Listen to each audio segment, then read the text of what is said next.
Hello Explorer, thanks for joining us again and welcome back to our channel.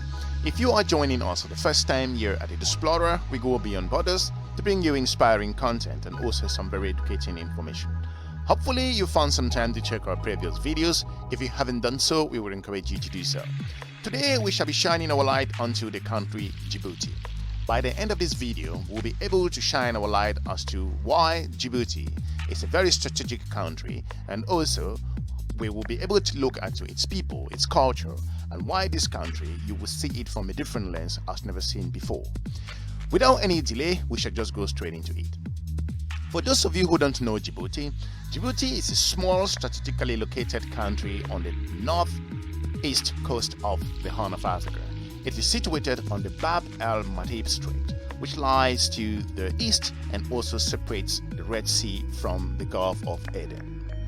Moving forward, Djibouti, formerly known as the French Somaliland, as was from 1896 to about 1967, and the French territory as of Afar and Isers that was since 1977.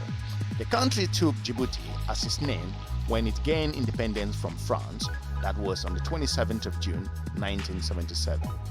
Djibouti's capital, which is the Djibouti city, is built on coral reefs that just into the southern eastern of the Gulf. Other major cities and also towns includes places like Tajura, Obok, Ali Shibab, and also the Dikini.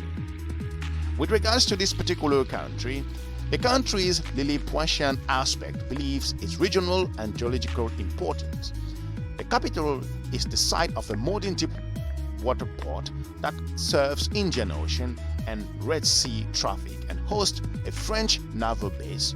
Djibouti City is also the railhead for only line serving Addis Ababa, the capital of the neighboring country of Ethiopia. With regards to its land, Djibouti is bounded by Eritrea to the north, Ethiopia to the west and the southwest, and Somalia to the south. The Gulf of Tajura, which opens into the Gulf of Aden, that the bifurous eastern half of the country supplies much of its just over 370 kilometers coastline. Looking at it in a more strategic location, looking at the landscape of Djibouti is varied and extremely ranging from rock mountains in the north to the series of low desert plains separated by parallel plateaus in the western part and the southern part of the country. Its highest peak, or you can say that the highest peak in Djibouti, is a Mount Musa, which is just over 6,000 feet. You can put it that in terms of 2,000 meters. The lowest point, which is also known as the lowest part in Africa, is the saline Lake Assal, which is below sea level. If you are new to Explorer, we will encourage you to subscribe and share our videos to your different network. The country Djibouti is one of the smallest countries in Africa, with an area size of just over 23,000 square kilometers and a population that is estimated to be just under 1 million. To be more specific, with regards to recent statistics and looking at the census, it's just over 990,000 people in this particular country. The size of its economy limits its ability to diversify production and also increase its reliance on foreign markets, making it more vulnerable to market downturns that may affect its access to capital. With less than just over 1,000 kilometers of arable land, it's an average annual rainfall which is very limited as well. It makes Djibouti depends almost entirely completely on imports to meet its food needs.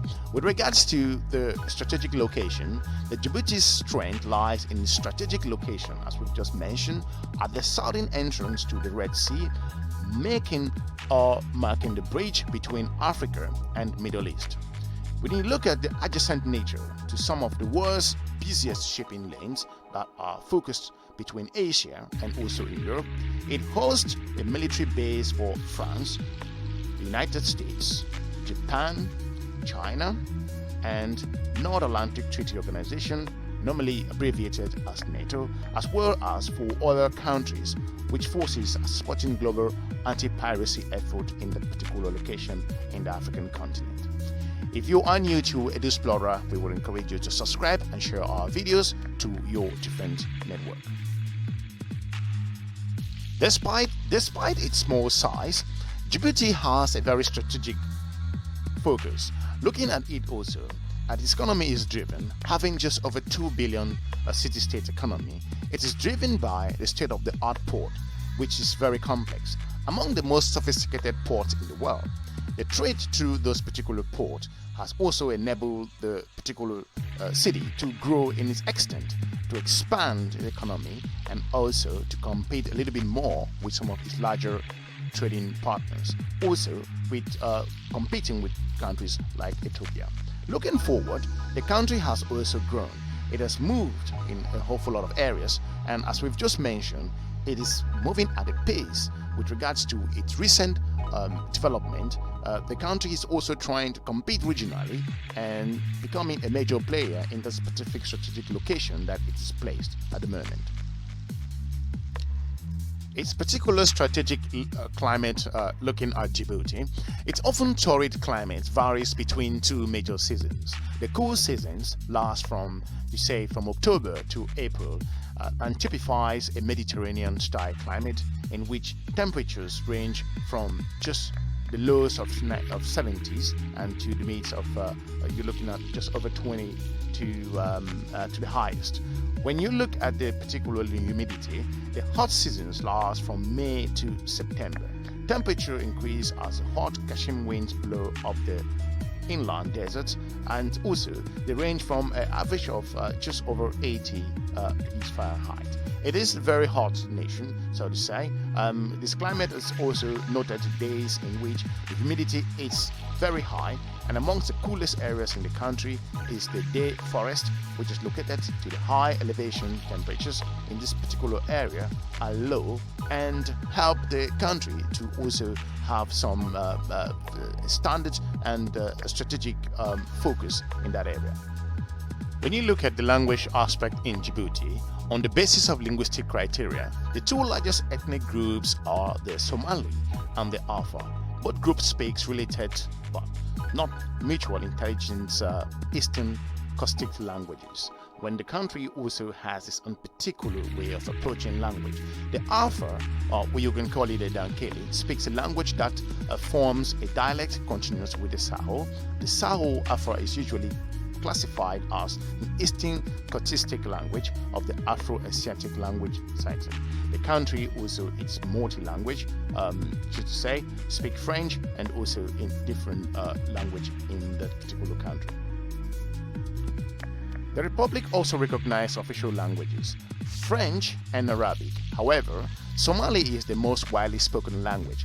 Although it is rarely written and it's not taught in schools, the use of Afar is mostly restricted to the areas where many Djiboutians are multilingual, and that has also helped to give an opportunity to attract foreigners. French, of course, the fluency is more important for those who are having aspirations to grow and develop in the country. Religiously, more than 9/10 of the population is Muslim. Nearly all adhere to the Sunni and branch of Islam. Some Christian religions are represented in Djibouti. That includes the Eastern Orthodox and also the Roman Catholicism. Despite its small size, Djibouti is the most urbanized country in sub-Saharan Africa, with nearly 4/5 of its population classified as urban. The annual rate of population increase is higher than the world's average, but has dropped significantly since the early 90s. Nearly 1/3 of the population is under the age of just over 20, and almost 1/3 between the age of 29 moving forward. The life expectancy in Djibouti is just over 66 years for women, and that should be just over 61 for men.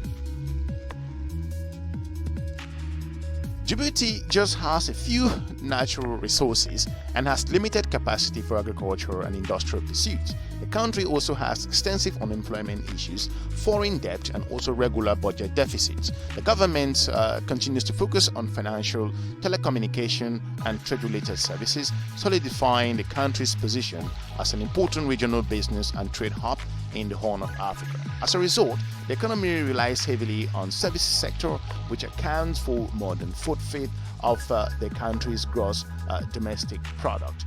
Looking at finally in terms of the agriculture, because of Djibouti's harsh climate and landscape, it limits the area of arable land. Agriculture is not a viable economic sector and is largely practiced as subsistence only in the country. Djibouti's natural resources are very limited as well. Also, it has very few natural resources. Salt is exploited in this particular country. Efforts to exploit the country's vast potentials for geothermal energy are on the way, of course, but virtually the country's electricity is generated by fossil fuel. Also, that's what we could be able to bring to you with regards to Djibouti.